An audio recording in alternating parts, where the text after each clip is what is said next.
अब से चंद घंटों के बाद ही 2022 का बजट आने वाला है। 2022 का बजट एक ऐसे वक्त में आ रहा है जबकि ठीक 9 दिन के बाद, यानी बजट के ठीक 9 दिन के बाद 5 राज्यों में विधानसभा चुनाव शुरू हो रहे हैं। यूपी, उत्तराखंड, पंजाब, गोवा और मणिपुर में विधानसभा चुनाव होने हैं। तो ऐसे में बजट किस तरीके का रहेगा? बजट सत्र की शुरुआत हो गई। बजट सत्र की शुरुआत में प्रधानमंत्री ने विपक्षियों के लिए क्या संदेश दिया है? प्रधानमंत्री के संदेश में किस तरीके का मोदी मंत्र छिपा हुआ है? राष्ट्रपति के अभिभाषण में क्या बड़ी बातें निकल करके आई हैं? इकोनॉमिक सर्वे में क्या खास रहेगा? क्योंकि आर्थिक सर्वेक्षण को कहते हैं कि बजट का असली आईना होता है, एक ऐसा आईना जो अर्थव्यवस्था के बारे में बताता है, हमारी और आपकी जेब के बारे में बताता है। मैं कोई बड़ी बात नहीं करूंगा, मैं आसान बात करूंगा, मैं आपकी जेब की बात करूंगा, मैं आपके किचन की बात करूंगा, आपके बचत की बात करूंगा, आपके टैक्सेस की बात करूंगा और बहुत ही आसान शब्दों में मेरे साथ देश का सबसे बड़ा पैनल जुड़ा हुआ होगा। शुरुआत इस वक्त की बड़ी खबर के साथ, बिग ब्रेकिंग। बजट सत्र की चूंकि शुरुआत हो गई है, उससे पहले राष्ट्रपति ने अभी भाषण में कई बड़ी बातें कही हैं। राष्ट्रपति ने कहा कि कोरोना महामारी ने हमसे अपनों को छीना है, लेकिन 90% लोग कोरोना की पहली डोज लगवा चुके हैं। इसके अलावा किसानों को लेकर मोदी सरकार ने क्या क्या किया है, पिछले 7 सालों में सरकार ने क्या क्या किया, महिलाओं के लिए क्या किया गया है, मुस्लिम औरतों के लिए क्या किया गया है, कई सामाजिक त्रुटियों से कैसे निजात मिली है, भारत की वैक्सीन का दुनिया ने लोहा माना है। एक ऐसे वक्त में कहते हैं कि एक इंडिकेशन मिल जाता है राष्ट्रपति के अभिभाषण के जरिए कि आने वाले दिनों में इकोनॉमी कैसी रहने वाली है और किस तरीके की प्लानिंग हमारे और आपके लिए सरकार ने की है। 3 चीजें होती हैं बजट सत्र के दौरान जिसका सभी को इंतजार रहता है, जिसमें से एक चीज सबसे बड़ी और सबसे पहली जो अभी आपने सुनी है, राष्ट्रपति का अभिभाषण, जिसमें राष्ट्रपति के जरिए यह बताया जाता है कि मौजूदा सरकार हमारे और आपके लिए जितनी भी फ्लैगशिप स्कीम है उनके जरिए क्या क्या किया जा रहा है, गांव तक क्या पहुंचाया जा रहा है, शहर को क्या दिया जा रहा है, अलग अलग वर्गों के लिए सरकार ने क्या किया है और सरकार का विजन क्या है, यानी सरकार कितनी ज्यादा दूरदर्शी है, ये सब कुछ राष्ट्रपति की तरफ से बताया जाता है। फिर पेश किया जाता है आर्थिक सर्वेक्षण यानी इकोनॉमिक सर्वे। इकोनॉमिक सर्वे के जरिए आपको यह पता होता है कि अर्थव्यवस्था की रीढ़ आखिरकार कितनी मजबूत है। ये जो तस्वीरें आपको नजर आ रही है ना, ये अपने आप में ही इतिहास का आईना है, जिसमें आपको प्रधानमंत्री नरेंद्र मोदी नजर आ रहे हैं, राष्ट्रपति रामनाथ कोविंद है, उपराष्ट्रपति भी तस्वीरों में आपको नजर आए हैं, मोदी सरकार के जितने भी मंत्री हैं। ये बखियों का कारवां है जो थोड़ी देर पहले जब संसद भवन राष्ट्रपति का काफिला पहुंचा, ये घुड़सवार दस्ता है जो राष्ट्रपति को लेकर के पहुंचा है। राष्ट्रपति ने क्या क्या बड़ी बातें कही हैं, एक बार सुनते हैं। सदस्यगण, आजादी का अमृत महोत्सव हम सभी भारतीयों के लिए अगले 25 वर्षों के संकल्पों को आकार देने का पवित्र अवसर है। मेरी सरकार सबका साथ, सबका विकास, सबका विश्वास और सबका प्रयास के मंत्र पर चलते हुए अगले 25 वर्षों के लिए मजबूत बुनियाद पर तेजी से काम कर रही है। इस बुनियाद का सबसे महत्वपूर्ण संकल्प एक सर्वसमावेशी, सर्वहितकारी, सशक्त भारत का निर्माण और देश की आत्मनिर्भरता है। कोरोना काल में एमएसएमईज को संकट से बचाने और जरूरी क्रेडिट उपलब्ध कराने के लिए सरकार ने 3 लाख करोड़ रुपए के कोलेटरल फ्री लोन्स की व्यवस्था की। हाल के अध्ययनों से यह स्पष्ट हुआ है कि इस योजना की सहायता से 13.5 लाख एमएसएमई यूनिट्स को जीवन दान दिया गया और 1.5 करोड़ रोजगार भी सुरक्षित किए गए। जून 2021 में सरकार 3 लाख करोड़ रुपए की इस गारंटी को बढ़ाकर 4.5 लाख करोड़ रुपए कर चुकी है। एमएसएमई सेक्टर को विस्तार प्रदान करने तथा इस सेक्टर के लिए अवसर बढ़ाने हेतु कई नीतिगत फैसले भी लिए गए हैं। एमएसएमईज की नई परिभाषा से छोटे उद्योगों को आगे बढ़ाने में मदद मिल रही है। सरकार ने थोक और खुदरा व्यापारियों व स्ट्रीट वेंडर्स को उद्यम पोर्टल पर रजिस्टर करने की अनुमति भी दी है, ताकि कोरोना महामारी से निपटने के लिए हमारे देश के प्रयास केवल तात्कालिक चुनौतियों तक सीमित नहीं है। इसीलिए मेरी सरकार ऐसे दूरदर्शी समाधान तैयार कर रही है जो भविष्य के लिए भी प्रभावी और उपयोगी रहें। सरकार द्वारा 64,000 करोड़ रुपए की लागत से शुरू किया गया प्रधानमंत्री Ayushman Bharat health infrastructure mission इसका एक सराहनीय उदाहरण है। इससे न केवल वर्तमान की स्वास्थ्य संबंधी जरूरतों को पूरा करने में मदद मिलेगी, बल्कि आने वाले संकटों के लिए भी देश को तैयार किया जा सकेगा। मेरी सरकार की संवेदनशील नीतियों के कारण देश में अब स्वास्थ्य सेवाएं जन साधारण तक आसानी से पहुंच रही हैं। 80,000 से अधिक हेल्थ एंड वेलनेस सेंटर्स और करोड़ों की संख्या में जारी आयुष्मान भारत कार्ड से गरीबों को इलाज में बहुत मदद मिली है। देश के उन लाखों स्वाधीनता सेनानियों को नमन करता हूं, जिन्होंने अपने कर्तव्यों को सर्वोच्च प्राथमिकता दी और भारत को उसके अधिकार दिलाए। आजादी के इन 75 वर्षों में देश की विकास यात्रा में अपना योगदान देने वाले सभी महानुभावों का भी मैं श्रद्धापूर्वक स्मरण करता हूं। अमृत महोत्सव के इस कालखंड में देश की महान विभूतियों से जुड़े विशेष अवसर भी सभी देशवासियों को प्रेरणा दे रहे हैं।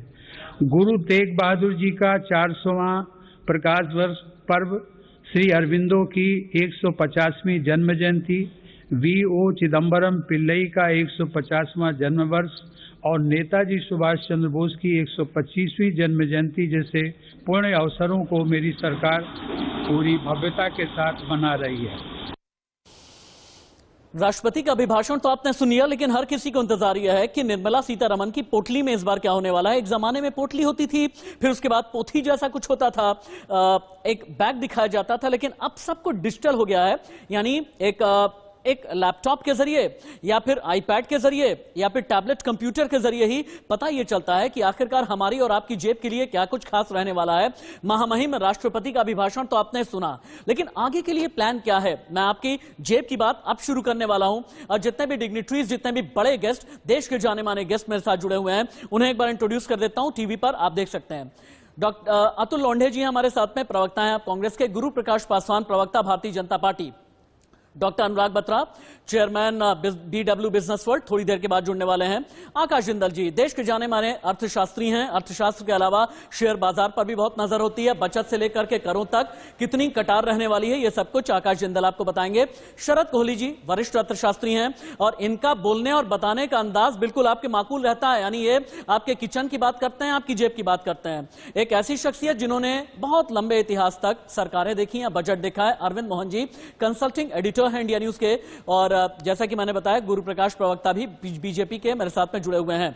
और थोड़ी देर के बाद में आलोक मेहता जी भी जुड़ने वाले हैं। मैं अरविंद जी पहला सवाल आपसे ही करना चाहूंगा। कहते हैं कि 24 घंटे के बाद में जो बजट आता है, दो चीजों के जरिए हमें आईने के बारे में पता चल जाता है। पहला तो यह कि राष्ट्रपति का अभिभाषण और इकोनॉमिक सर्वे। आपको क्या लगता है बजट में कितनी बर्छियां चलने वाली हैं, कितना प्रो पॉपुलिस्ट मेजर रहने वाला है? 5 राज्यों का चुनाव है, उससे पहले का जो बजट है क्या कुछ खास रहेगा? अभिभाषण के जरिए इंडिकेशन क्या है, और इकोनॉमिक सर्वे को लेकर के आपको क्या लगता है, बड़ी बातें क्या रह सकती हैं? अरविंद मोहन जी। देखिए, ये निश्चित रूप से एक इंडिकेशन देता है पूरे इकोनॉमी का और बजट का। 2-3 चीज़ों पे सबका ध्यान होगा। एक तो चुनाव की चर्चा आपने कर दी पहले कि चुनाव ध्यान में रहेगा, लेकिन चुनाव से ज़्यादा मुश्किलें हैं बजट के सामने, और वो चीज़ें ज़्यादा महत्वपूर्ण हैं। 2 चीज़ों पे बजट में, इसमें इकोनॉमिक सर्वे में क्या सरकार कबूल करती है, इससे बजट का डायरेक्शन दिखाई देगा। एक तो बेरोजगारी पे और दूसरा महंगाई पे। ये 2 ऐसे इंडिकेटर्स हैं जो आम लोगों को ही नहीं, अब सरकार को और इकोनॉमी को परेशान करने लगे हैं। अब ये सिर्फ राजनीतिक जुमले की बात नहीं है कि क्योंकि जो आंकड़े आ रहे हैं वो उत्तर प्रदेश, उत्तराखंड में 10% गिरावट के आंकड़े आ रहे हैं। फिर महंगाई के बारे में भी, महंगाई का भी जो 4% का लिमिट है रखा हुआ, उस लिमिट को भी महंगाई क्रॉस करने लगी है। कंज्यूमर प्राइस इंडेक्स में भी थोक महंगाई तो काफ़ी ऊपर जा रही है। तो ये 2 बड़ी चीज़ें हैं। 2-3 चीज़ों पे चीज़ें सुधरी हुई लग रही हैं, वो पता नहीं, अभी इस सर्वे से पता लगेगा। एक तो करंट अकाउंट डेफिसिट काफ़ी फर्क आया है, ख़ासतौर से हमारा निर्यात बढ़ा है कुछ चीज़ों का, तो उससे फ़र्क आया है, वो हमको रिलीफ दे रहा है। रेवेन्यू कलेक्शन के बारे में रिलीफ की खबर है, और उससे भी ज़्यादा जो राजकोषीय घाटा है जिसको लेके हम काफ़ी जिसका एक प्रतिरूप इन्फ्लेशन के रूप में भी आता है, वो भी इस बार संयोग से कम होता दिखाई दे रहा है। तो इन सब चीज़ों को कैसे बैलेंस करती है सरकार, ये देखने की होगी। और पहला आज तो यही होगा कि इसमें से उसकी प्रायोरिटी क्या है, वो क्या क्या कबूल कर रही है, ये चीज़ हमारे ध्यान में पहले आनी चाहिए। ठीक है। चुनाव वाला असर रहेगा, लेकिन आर्थिक जो असर है, जो आर्थिक दबाव हैं काफी बड़े, खासतौर से विकास का भी 2 साल कोरोना ने जो हालत की है और जो फैसले लिए गए इस बीच वो काफ़ी रिलीफ वाले हैं, वो इकोनॉमी को बढ़ाने वाले नहीं थे। पिछले बजट में काफ़ी ये कोशिश की गई थी कि लॉन्ग टर्म इन्वेस्टमेंट की तरफ चीज़ों को ले जाएं। तो क्या सचमुच वो इन्वेस्टमेंट हुआ है या सरकार रिलीफ मेजर्स में ही लगी रही है? क्योंकि डिमांड उस हिसाब से नहीं बढ़ा है जिस हिसाब से बढ़ना चाहिए। तो इन सब चीज़ों के बारे में आज इंडिकेशन बहुत सॉलिड मिलेगा सरकार का अपना। असल में आप पूछिए मुझसे तो मैं कहूंगा कि बजट कुल मिला के अनुमान ही अनुमान होता है, उसमें सॉलिड कुछ भी नहीं होता है। इवन पिछले साल के भी आंकड़े अभी तक सॉलिड नहीं आए हैं, वो सब आंकड़े आएंगे धीरे धीरे, तो उसी के हिसाब से प्रोजेक्शंस होते हैं। पर साल के आंकड़े, इस साल के आंकड़े और इसके आधार पे अगले साल क्या रेवेन्यू आएगा, क्या खर्च करेंगे, ये सब प्रोजेक्शंस होते हैं अनुमान के बेसिस पे। तो एक बड़ा सॉलिड इंडिकेशन आज के तारीख में मिलेगा जब वित्त मंत्री वहाँ इकोनॉमिक सर्वे रखेंगी। और मैं जो पॉइंट 4-5 गिना रहा हूँ इन पे जरूर ध्यान देना चाहिए क्योंकि इनसे दिशा दिखाई देगी बजट की। जिस डायरेक्शन की आप बात कर रहे हैं ना, मैं इसे शरद कोहली के पास लेकर के चलता हूं, उसके बाद आकाश जी भी मेरा इंतजार कर रहे हैं। शरद कोहली जी, क्योंकि पिछले 1.5 दशक से आपको मैं जानता हूं और इकोनॉमिस्ट के तौर पर आप जीडीपी की बात नहीं करेंगे आम आदमी के लिए, आप इन्फ्लेशन डिफ्लेशन की बात नहीं करते आम आदमी के लिए, आप फिस्कल डेफिसिट की बात नहीं करते। मुझे ये बताइए, रोटी कपड़ा मकान मिलेगा मुझे, महंगाई से निजात मिलेगी मुझे, नौकरियां मिलेंगी या फिर नहीं मिलेंगी मुझे? बस मुझे ये बताइए, क्या मेरी थाली में एक अच्छा खाना मिल जाएगा किसी चैनल से? तो ऐसे बताइए मुझे, इस बार के बजट में ये रहेगा या नहीं रहेगा? जी हाँ राशिद, आपने दुखती रग पे हाथ रख दिया अगर मैं कहूं तो। और बजट ये जो पेपरलेस बजट है, मुझे लग रहा है ये जॉबलेस नहीं होना चाहिए, पेपरलेस भले ही हो जाए और होपलेस भी नहीं होना चाहिए। बिल्कुल। और बिल्कुल आपने ठीक बात कही, जो बजट का ताना बाना होगा राशिद, ताना होता है ऐसे जाता है, कपड़ा बुनते हैं ना तो ताना और बाना होता है, तो 2 धागों से ये ताना बाना मेरे हिसाब से बुना जाना चाहिए और पूरी उम्मीद है होगा। पहला, जॉब क्रिएशन, बेरोजगारी की समस्या। राशिद, मेरे पास आज सुबह सुबह ऐसे आंकड़े आए जो कि सुन के बहुत अच्छे नहीं लगे। राजस्थान में पता लगा कि जो ग्रेजुएट पास हो रहे हैं उसमें हर 2 ग्रेजुएट में से 1 बेरोजगार है। बिहार में हर 3 में से 1 बेरोजगार है। कुछ स्टेट्स के अच्छे भी हैं, मध्य प्रदेश के, गुजरात के 9 में से 1 है। तो पहला ताना जो होगा, पहला धागा जो होगा उस बजट का, वो होगा कि क्या ये बजट नौकरियों को पैदा करेगा। बेरोजगारी की समस्या जो कि शहरों में, गांव में, टियर 2, टियर 3, टियर 1 सिटीज में बेहिसाब फैल गई है। बच्चे स्कूल से, कॉलेज से पास होकर पढ़ाई पूरी करके उनको नौकरी नहीं मिल रही है, पहला ये।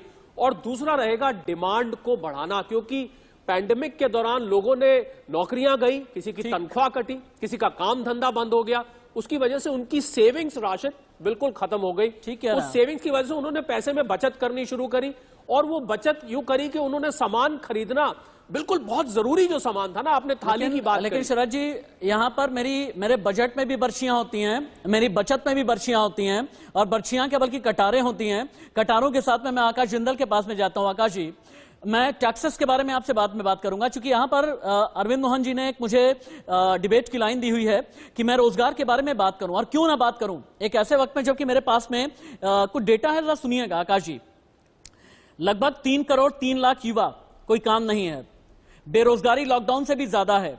सितंबर से दिसंबर 2021 तक 3 करोड़ 18 लाख बेरोजगार, 1.25 करोड़ युवा थक कर काम खोजते ही नहीं। कुल बेरोजगारों में 95% 29 साल से कम उम्र के हैं।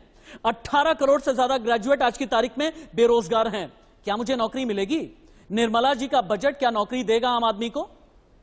जी राशिद, 14 साल हो गए आई थिंक हम दोनों को एक साथ बजट करते हुए। लड्डू पेड़े की भाषा के साथ में हमेशा शुरुआत करता हूं, आपको याद है, लेकिन अरविंद जी ने बहुत सही पॉइंट दिया आज। अनएम्प्लॉयमेंट एक सबसे बड़ा फैक्टर है आज देश के अंदर, और चुनाव के अंदर सबसे इंपॉर्टेंट मुद्दा भी बना हुआ है। बिकॉज मेरा यह मानना है, मेरी ऑर्गेनाइजेशन akashjindal.in का मानना है, अगर हम अनएम्प्लॉयमेंट का तोड़ निकाल लेते हैं तो जीडीपी ग्रोथ भी बढ़ जाएगी, डिमांड बढ़ जाएगी, टैक्स कलेक्शन भी बढ़ जाएगा, इकोनॉमी के काफी सारे प्रॉब्लम्स की सोल्यूशन आज अनएम्प्लॉयमेंट से। तो एम्प्लॉयमेंट प्रोवाइड करने का मेरे हिसाब से बजट में बहुत बड़ा प्रोविजन होने की उम्मीद है। अब वो प्रोविजन क्या होगा? मेरी एक्सपेक्टेशन यह है कि इंफ्रास्ट्रक्चर के ऊपर काफी बड़ा आउटफ्लो होने की उम्मीद है। इंफ्रास्ट्रक्चर में पैसा लगेगा तो इंफ्रास्ट्रक्चर एक ऐसी चीज है जो हर लेवल पे रोजगार देता है, चाहे मेरा वो मजदूर भाई हो, चाहे मिस्त्री हो, लकड़ी का मिस्त्री हो, पेंटर हो, प्लम्बर हो, कॉन्ट्रैक्टर हो, ड्राइवर हो, ट्रकर हो। और उसके लिए सरकार, मैं मानता हूं आपका अगला क्वेश्चन ये होगा सरकार के पास पैसा तो है नहीं है, शायद सरकार गुड ओल्ड इंफ्रास्ट्रक्चर बॉन्ड, आपको याद होगा राशिद 10 साल पहले हम उसकी डिस्कशन किया करते थे, गुड ओल्ड इंफ्रास्ट्रक्चर बॉन्ड शायद वापस लाएगी। उसमें होता क्या है, जो लोग पैसा लगाते हैं उनको एग्जम्पशन मिलती है तो लोग खुशी खुशी पैसा लगाते हैं। सरकार के पास इंफ्रास्ट्रक्चर के लिए पैसा आता है, देश के लिए इंफ्रास्ट्रक्चर बनता है, मेट्रो बनती है, हाईवे बनती है और लोगों को रोजगार मिलता है। तो आई थिंक रोजगार पहली प्रायोरिटी होनी चाहिए और पहली प्रायोरिटी होगी भी सरकार की। पहली प्रायोरिटी होनी चाहिए। हम जानते भी हैं क्या है, इलेक्शन का माहौल है, हम सब जानते हैं, अरविंद जी बैठे हुए हैं मुझसे ज्यादा, कहीं ज्यादा अच्छे से इलेक्शन को समझते हैं। उसके अलावा इन्फ्लेशन कंट्रोल, आई थिंक दूसरी बड़ी दिक्कत है इन्फ्लेशन कंट्रोल। देखिए एक तरफ तो लोगों की कमाई कम हुई है, दूसरी तरफ लोगों के खर्चे बढ़ते गए। अब लोगों की दिक्कत क्या है, कमाई कम खर्चे ज्यादा, आमदनी 98 खर्चा रुपया, तो उसका तोड़ तो मिलना चाहिए। बड़ा सिंपल सीधा देसी एग्जांपल मैं काम करता हूं आकाश, एक छोटे से ब्रेक के लिए मुझे रुकना पड़ रहा है, लेकिन आपकी यही बात मैं आगे लेकर के जाऊंगा। और जो अगला सेशन मेरा रहेगा ना, ये सिर्फ पॉलिटिकल गेस्ट के लिए रहने वाला है, ताकि हम पॉलिटिकल गेस्ट से भारतीय जनता पार्टी बनाम कांग्रेस में एक ऐसा सेशन हम रख सकें जिसके जरिए हम जान सकें कि रोजगार के लिए किया क्या जा रहा है। अगर आम आदमी यह कहता है कि थोड़ा है भैया, थोड़े की और जरूरत है, पोटली में बांध करके कुछ देंगे या फिर नहीं देंगे, या फिर जैसा कि अरविंद मोहन जी ने कहा है, बजट का मतलब तो अनुमान ही होता है, अनुमान यानी अंदाजा, अंदाजे का इंडिकेशन क्या कुछ रहने वाला है। एक छोटा सा ब्रेक, कहीं मत जाइएगा। आपके टैक्स की बात करूंगा मैं, आपके बचत की बात करूंगा, आपकी रोटी की बात करूंगा, आपकी छत की बात करूंगा, आपके होम लोन की बात करूंगा, एजुकेशन लोन की बात करूंगा। 22 का बजट कैसा होगा, आर्थिक समीक्षा में यानी इकोनॉमिक सर्वे में क्या कुछ खास रहने वाला है, और राष्ट्रपति के अभिभाषण से देश की इकोनॉमी के लिए, हमारी और आपकी जेब के लिए क्या इंडिकेशंस मिले हैं, इसी पर हम डिबेट कर रहे हैं। एक बार फिर से रीइंट्रोड्यूस कर देता हूं मैं जितने पैनलिस्ट मेरे साथ में जुड़े हुए हैं। अतुल लौंडे जी, आप प्रवक्ता हैं कांग्रेस के।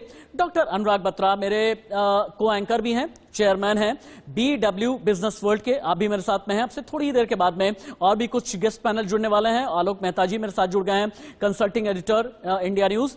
अरविंद मोहन जी मेरे साथ में हैं, कंसल्टिंग एडिटर इंडिया न्यूज। इसके अलावा शरद कोहली और आकाश जिंदल, देश के जाने माने अर्थशास्त्री, हमारे साथ में जुड़े हुए हैं। डॉक्टर अनुराग बत्रा, फिलहाल आपके पास आते हुए, अभी आपको इकोनॉमिक सर्वे को लेकर के इंडिकेशंस क्या मिल रहे हैं, हमें थोड़ा सा ये बताएं, और बजट से आम आदमी क्या क्या उम्मीदें लगा करके रखे एक ऐसे वक्त में जबकि चुनावी बजट ये रह सकता है, ऐसा संभावित है। पहली बात तो ये समझिए कि ये एक नॉर्मल बजट नहीं है, ये बजट कोरोना के 21 महीने के बाद आ रहा है और जो राज्यों में चुनाव है उससे 10 दिन पहले आ रहा है। तो ये बजट एक पॉलिटिकल स्टेटमेंट भी होगा, जैसे कि इस सरकार के बाकी सब बजट भी एक इंक्लूसिव, सोशल और बॉटम ऑफ द पिरामिड के बजट रहे हैं। ये उस सोच में इजाफा ही करेगा। और मेरा मानना है कि इसमें सबसे बड़ी चीज़ देखने की है कि पिछले 20 साल से हिंदुस्तान में एक चर्चा हो रही है कि इनकम टैक्स को हटा करके एक एक्सपेंडिचर टैक्स लाया जाए, क्योंकि संपन्न लोग ही एक्सपेंडिचर करते हैं तो टैक्स उन पे लगना चाहिए, और बहुत सारे लोग जो एस्केप हो जाते हैं इनकम टैक्स से बिकॉज वो एक्सपेंडिचर पे नहीं टैक्स होते, वो भी इसमें आ जाए। दूसरी चीज़ है, जिंदल साहब ने भी बोला कि इंफ्रास्ट्रक्चर स्पेंडिंग, अगर हमें GDP ग्रोथ लानी है, जॉब्स क्रिएशन करनी है और सर्कुलेशन में पैसे को लाना है, तो सरकार को इंफ्रास्ट्रक्चर पे स्पेंडिंग करनी पड़ेगी और वो देखा जाएगा कि उसका आउटले कितना बड़ा होगा। तीसरा, जैसा मैंने कहा कि ये पिछले बजट भी देख लें तो सारे socially inclusive budgets, bottom of the pyramid budget, जो सबसे निचला तबका है उसको कैसे बजट से फायदा मिले उस पर फोकस होगा। ये 3 चीजें सबसे इंपॉर्टेंट होंगी। पिछला बजट अगर हम देखें तो 2 चीजों का बजट था, एक तो रूरल एंड एग्रीकल्चर इकोनॉमी का बजट था पिछला, जो हम 2021 के बजट की बात कर रहे हैं। तो रूरल और एग्रीकल्चर इकोनॉमी में भी इस साल भी मेरे को लगता है कि कुछ चीजें देखने को मिलेंगी। और सेकंड मैं बोलूंगा हेल्थ केयर इंफ्रास्ट्रक्चर ओवरऑल, तो इन 2 चीजों पे बहुत तवज्जो रहेगी। ये देखने की मुद्दा ये है कि क्या एक्सपेंडिचर टैक्स आएगा इस साल। हम कम से कम 2 दशक से आशा रख रहे हैं कि कोई ना कोई सरकार इनकम टैक्स की जगह एक्सपेंडिचर टैक्स पे जो, तो वो एक बहुत बड़ा आशा है। और मोदी सरकार चाहे जीएसटी हो, चाहे डीमोनेटाइजेशन हो, चाहे आर्टिकल 370 हो, आई नो बजट की बात कर रहे हैं, बड़े चीजें में प्रोग्रेसिव सोच से, नई सोच से बदलाव करती है, और अनाउंसमेंट ही नहीं करती है, बदलाव भी करती है। तो ये देखना है कि इंक्रीमेंटल चीजें तो आएंगी, क्या ऐसी चीजें आएंगी जो एक्सपोनेंशियली डिफरेंट होंगी पास बजट से। और मैं लास्ट चीज ये कहना चाहूंगा, जिंदल साहब ने और बाकी पैनलिस्ट ने इन्फ्लेशन की बात की कि महंगाई बढ़ गई है और सेविंग्स कम है। मैं कहना चाहूंगा इन्फ्लेशन तो है, but we have to look at it in relative terms. हमें ये देखना पड़ेगा कि और देशों से, और जैसा कि हमारे राष्ट्रपति ने भी अपने ओपनिंग एड्रेस में बोला कि अगर हम दो चीजें देखें, सिर्फ दो, एक तो द वैक्सीनेशन का जो हमारा व्यापक वैक्सीनेशन हुआ है वो किसी भी देश से बेहतर है, और दूसरा even in the advance countries like America और यूरोप में देयर वर फूड राइट्स, लोग खाने के लिए लड़े। हमारे देश में पिछले 21 महीने में महामारी में सरकार ने सबको खाना दिया, जो disadvantage section of the society हैं या वीकर सेक्शन, उनको खाना दिया। ये दोनों बहुत बड़ी सोशल स्कीम्स हैं। ठीक है। तो सोशल जो रुझान है बजट का वो आगे बढ़ेगा, क्योंकि ये पॉलिटिकल बजट है, ये कोरोना के 21 महीने के बाद बजट है। और मैं एक लास्ट बात कह करके विराम देना चाहूंगा कि जो 2022 का बजट होगा उसमें ऐसी स्कीम्स सीड होंगी जो 2024 के इलेक्शन से पहले नतीजे देंगी। तो ये कहीं 2024 के इलेक्शन पे नजर रखते हुए बजट भी होगा। यानी आप ये कहना चाहते हैं कि 2022 का जो बजट है एक तरीके का ऐसा लॉन्च पैड रहेगा जिसके जरिए टेक ऑफ करने की कोशिश की जाएगी 2024 में। हालांकि आपने कई रेडिकल चेंजेस वाली बातें भी की हैं डॉक्टर अनुराग बत्रा, इसे भी लेकर के मैं आपसे आगे और भी तफसील से बातचीत करूंगा, लेकिन एक बार मैं पैनल ओपन टू ऑल कर लेता हूं।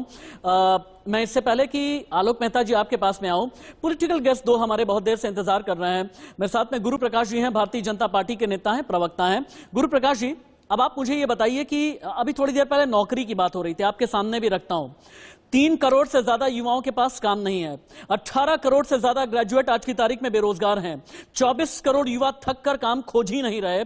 और पिछले लगभग 3-4 महीने में हमने ये देखा है कि पिछले 4 साल में बढ़ करके जो युवा है ना, युवा बेरोजगार लगभग 1.25 करोड़ की आबादी पहुंच गई है। नौकरी कब मिलेगी, थोड़ा सा ये तो बताएं, नौकरी मिलेगी तो कब मिलेगी? देखिए राशिद जी, हम आपके आभारी हैं कि आपने हमें आज इस डिबेट बुलाया है। कुछ बातें मैं स्पष्ट कर देना चाहता हूं। जब 2014 में भारतीय जनता पार्टी की सरकार आई थी, तब सदन के पटल पे देश के यशस्वी प्रधानमंत्री आदरणीय मोदी जी ने कहा था कि ये जो सरकार है ये गरीब, शोषित, वंचित, पीड़ित और दलितों की सरकार है। ठीक है। और पिछले 7 वर्षों में हम लोगों ने जो काम किया है, वो चाहे गरीबी हो, बेरोजगारी हो, उस कारण ही देश की जनता ने हमें बार बार जनादेश के माध्यम से अपना आशीर्वाद दिया है। आपने सरकारी नौकरी की बात की, मैं आपके सामने एक आंकड़ा रखना चाहता हूं। 2007 से 14 के बीच में यूपीए की सरकार थी, कुल सरकारी नौकरी कितनी दिए गए थे? सुनिए ना गुरु प्रकाश जी, 2007 से 14 के बीच इन्होंने जो किया ना, यही एक वजह है कि आज की तारीख में ये हाशिए पर हैं। क्यों हम इन्हें पैमाना माने? पैमाना तो मैं मौजूदा दौर को मानूंगा ना। क्यों आलोक मेहता जी, मैं पैमाना तो अभी को मानूंगा ना। इससे पहले क्या तो लौंडे जी के बाद में चलो। गुरु प्रकाश जी बस एक मिनट, गुरु प्रकाश जी बस एक मिनट, चूंकि आलोक मेहता जी को यहां पर ले आना बहुत जरूरी है। आलोक जी, मैं पैमाना अभी को मानूंगा, और पैमाना जहां पर आप देखें रेलवे में कितने पदों पर भर्ती अभी भी बची हुई है, 2,37,295। होम मिनिस्ट्री 1,28,842 आलोक जी। जल संसाधन विभाग मंत्रालय 4,557 अभी भी भर्तियां बची हैं। साइंस टेक्नोलॉजी मिनिस्ट्री और विभाग 12,444 पदों पर अभी भी रिक्तियां बची हुई हैं, और अभी भी ये पद खाली हैं, भरा नहीं गया है। मैं क्यों देखूं 2007, 8, 9, 10, 11, 12, 13, 14 आलोक जी? मैं 2022 देखूंगा, 2023 देखूंगा, ताकि आगे वाले जनरेशन का हिंदुस्तान तैयार तो हो जाए। राशिद भाई धन्यवाद अपने अतिथियों का भी, मैं इसलिए बात को आगे बढ़ा रहा हूं। और ये बात सही है, रोजगार का मुद्दा, युवाओं का मुद्दा, किसानों का मुद्दा, यही तो सबसे बड़ा है। और चूंकि आर्थिक समीक्षा पे चर्चा कर रहे हैं तो हम इस बहस के साथ मतलब हमारे निश्चित रूप से जो आलोचना तो करें, लेकिन जैसे अनुराग जी का एक हमेशा अप्रोच है, जो अभी उन्होंने कहा भी कि आप कुछ ये देखें कि रोशनी हो रही है कि नहीं, बादल आ रहे हैं, इतनी सर्दी पड़ रही है, कुछ आगे अगले महीनों में कुछ राहत मिलेगी या नहीं मिलेगी। इस दृष्टि से आर्थिक समीक्षा से एक मैसेज जाएगा कि हम क्या 9%, अरविंद मोहन जी फाइनेंशियल हमारे एक्सपर्ट हैं जो हमारे साथी यहाँ पर बैठे हैं, तो आप देखिए कि 9% यदि हम ग्रोथ को दिखा रहे हैं जो अभी आर्थिक समीक्षा में जो संभावित दिखाई दे रही है, और रोजगार के मुद्दे पर हमें छोड़िए और मैं चलिए तुलना 2007 और 2014 की भी मत करिए। अमेरिकी राष्ट्रपति से राशिद भाई आपके और मेरे जैसे किसी पत्रकार ने चलते चलते पूछ लिया अभी 2 दिन पहले, अच्छा। वीडियो निकाल करके देख लीजिए कि बेरोजगार के बारे में क्या कहेंगे। जानते हैं उन्होंने क्या कहा? मैं इसलिए बोल रहा हूं कि हमारे यहां तो शायद सुनते नहीं, हम लोग लाठी लेके खड़े हो जाते। कहा सना बीच यू आस्किंग दिस सवाल, जो सबसे संपन्न देश है, आबादी तो हमसे कितनी है, हमसे हमारा एक स्टेट यूपी उसके बराबर हो, ऐसी स्थिति में उस देश में भी रोजगार के मुद्दे हो सकते हैं। राष्ट्रपति वहां पर यहां पर तो मोदी जी गाली दे देते बात करें या ना करें, लेकिन उन्होंने बोला है ना कि भाई स्वरोजगार। मेरा ये कहना है कि ये प्रणब मुखर्जी साहब, मैं तो कांग्रेस की बात पे जा रहा हूं, प्रणब मुखर्जी जब वित्त मंत्री थे तब स्किल डेवलपमेंट की स्कीम को उन्होंने 100 करोड़ रुपया शुरुआत के लिए दिया था। अब आप देखिए कि 2014 उस स्कीम के बाद चिदम्बरम साहब ने क्या घोटाले किए, मैं इस पर अभी नहीं जाता क्योंकि उसकी चर्चा नहीं करूंगा। जो स्वरोजगार के बिना सरकार, आपने गिना दिया, डिजिटल हो गया है। एक तरफ हम गौरव करते हैं कि हमारा आदमी मिनट टू मिनट में गाड़ी में आपका सुनते हुए आ गया। जब आप वो कहेंगे तो फिर रोजगार सरकारी नौकरी के बजाय क्या आत्मनिर्भर हो सके? यदि छोटे छोटे जगह पर भी जो अखबार निकाल रहे हैं, आज आप हमारा अखबार 50,000 कॉपी लोगों के घर में पहुंचा देते हैं, ऐसी स्थिति में पैरेलल चल रहा है। उसमें युवाओं को आत्मनिर्भर बनाने के लिए शिक्षा ठीक हो, घोटाले ना हो। रेल घोटाला जैसे हुआ ना, रेल के एम्प्लॉइज को लेकर के जो भर्ती का मामला था फिर अटक जाता है। और क्या राज्य सरकारों का दायित्व? तो देखिए सब एक दूसरे में छोड़िए, बीजेपी सरकार में यदि मध्य प्रदेश में कमी है तो क्या, या उत्तर प्रदेश में कमी है तो जहां पर कांग्रेस महाराष्ट्र है वो तो संपन्न राज्य है, वहां क्या रोजगार बढ़ गया क्या? तो कोरोना काल को तो हम अपवाद मानते हैं, लेकिन ये सही है दुनिया में और भारत में आबादी के हिसाब से हमारे यहाँ सिस्टम में कहीं बढ़ी है। रोजगार प्रायोरिटी होगी, इस आर्थिक समीक्षा में दिखाई देगा आपको। ये दिखाई देगा कि हम इसमें क्या और करने वाले हैं।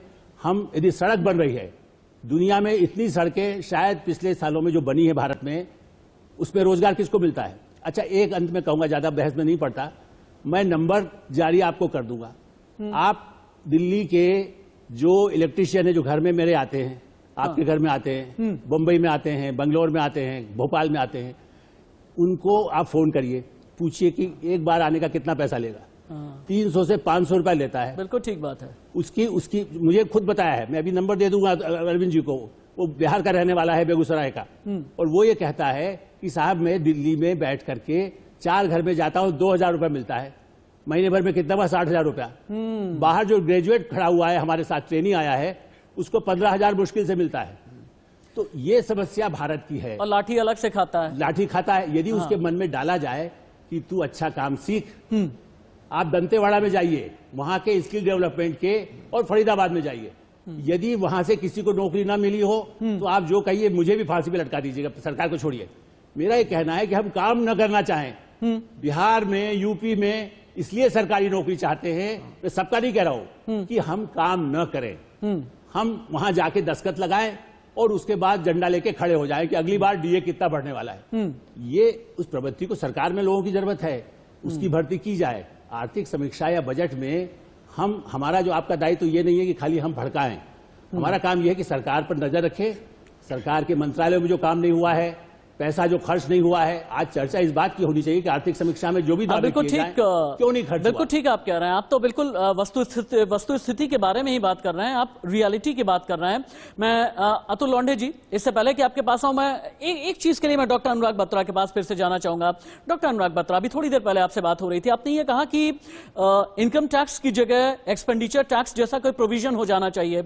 आपने ये कहा कि जहां पर महंगाई की बात करें, जहां पर बेरोजगारी की बात करें, रोटी कपड़ा मकान की बात करें, वहां पर एक रिलेटिव स्टडी जरूर होनी चाहिए। लेकिन आपको लगता नहीं कि अगर इनकम टैक्स से एक्सपेंडिचर टैक्स की तरफ बढ़ना भी है तो ये एक बहुत रेडिकल चेंजेस वाली बात है, और रेडिकल चेंजेस के लिए 2 चीजें बड़ी जरूरी होती हैं। एक होता है इच्छा शक्ति यानी विल पावर, और दूसरा ये कि हमारा खजाना कितना भरा है, कितना भरा और कितना खाली है। तो एक बात कहूं, खजाना भरे पे तो हमारा खजाना भरा हुआ है। अगर आप सरकार की कलेक्शन देखेंगे, रेवेन्यू टारगेट्स मीट ही नहीं एक्सीड हो रहे हैं, और सरकार के पास सरप्लस होगा। हाँ, सरकार उस सरप्लस को खर्च कर रही है। एक तो जो वैक्सीन्स के लिए सब्सिडाइजेशन किया गया, जो PLI स्कीम्स दी गई, जो बैंकों को निर्देश दिए गए, तो सरकार और जो खाना मुफ्त दिया गया, तो सरकार की जो प्लान्ड एक्सपेंडिचर है वो भी ऑन ट्रैक है। मैं कहूंगा तो सरकार के पास पैसा है और पैसा आने वाला है। और मैं आपको एक बात कहना चाहता हूं, आज हम 31 जनवरी 2022 को बैठे हैं, मैं 31 जनवरी 2024 को आपके साथ बैठूंगा और मैं कह सकता हूं कि हमारी economy will be stronger than it was in the last 20 years. ऐसी इकोनॉमी का बाउंस बैक है इंडियन इकोनॉमी का। और मैं एक चीज में ना, हमें कंपैरिजन नहीं करना चाहिए। हिंदुस्तान एक यूनिक देश है, इसकी अपनी इंट्रिंसिक स्ट्रेंथ्स हैं, बट अगर हम इसका एक कंपैरिजन अमेरिका से करें, जो लॉस ऑफ जॉब्स अमेरिका में, यूरोप में हुआ, एसएमईज में हुआ, वो अगर हम इंडिया में रिलेटिवली देखें तो लॉस ऑफ लाइव्स और लाइवलीहुड्स तो हुआ, लेकिन उसका बाउंस बैक भी हो रहा है। और मुझे लगता है कि अगर अगले 2 हफ्ते में, 3 हफ्ते में, 4 हफ्ते में ये जो तीसरा वेव है, अगर ये सबसाइड हो गया, जो लगता है आज लगता है कि ये कम हो रहा है, मुझे लगता है कि अगले 3 महीने में we will be back to our pre covid peak. तो जहां तक सरकार, क्योंकि बिजनेस अच्छा जाएगा, सरकार का कलेक्शन अच्छा होगा। आप जीएसटी का कलेक्शन ही देख लीजिए, इसका मतलब जो रेवेन्यू है वो बढ़ रहा है एंटरप्राइजिंग। नाउ जहां तक जॉब्स की बात है, सिर्फ एक वो बहुत बड़ा मुद्दा है। प्रधानमंत्री ने एक बात कही कुछ साल पहले कि चाय बेच लें और पकौड़े तल लें, और उसको बहुत नेगेटिव बनाया गया। बट अगर हम अमेरिका देखें और राष्ट्र देखें, वहां जो एसएमईज हैं, जो एक घर से काम करता है, होमप्रेन्योर जिसको हम बोलते हैं, या एक छोटा सा अपना उद्योग लगाता है 2 लोग का, 3 लोग का या अकेला, वो बहुत बड़ा जीडीपी को कंट्रीब्यूटर है और जॉब क्रिएटर है। और अगर हम किसी भी व्यवसाय को अच्छे से देखें, हम व्यवसाय की महिमा को रखें, तो प्रधानमंत्री ये कह रहे थे जो इनफॉर्मल सेक्टर में भी जॉब्स क्रिएट होंगी, जिसको हम सेल्फ एम्प्लॉयड कह सकते हैं। मेरे को लगता है कि अगले 6 से 12 महीने में इतनी जॉब्स क्रिएट होंगी, क्योंकि सरकार इंफ्रास्ट्रक्चर में लगाएगी, चाहे वो हेल्थ इंफ्रास्ट्रक्चर है, चाहे डिजिटल का इंफ्रास्ट्रक्चर है। और मेरे को लगता है कि जॉब्स का अगले 12 महीने में जो सिचुएशन है वो काया पलट होगा। ठीक है, ठीक है। अतुल जी, आप लोगों का बजट इस तरीके का रहता था कि शब्दों की चाशनी में डूबी हुई कई चीजें तो रहती थी, लेकिन अंदर से बहुत कुछ खोखला। ये मेरा नहीं कहना है, बल्कि देश के एक बड़े तबके का कहना है, कुछ राजनेताओं का भी कहना है। इसका बजट कैसा होगा? इकोनॉमिक सर्वे यानी आर्थिक सर्वेक्षण में क्या रहा खास आपकी जेब के लिए, आपकी रोटी कपड़ा मकान के लिहाज से, बिजली सड़क पानी के लिहाज से, आपके किचन के लिहाज से?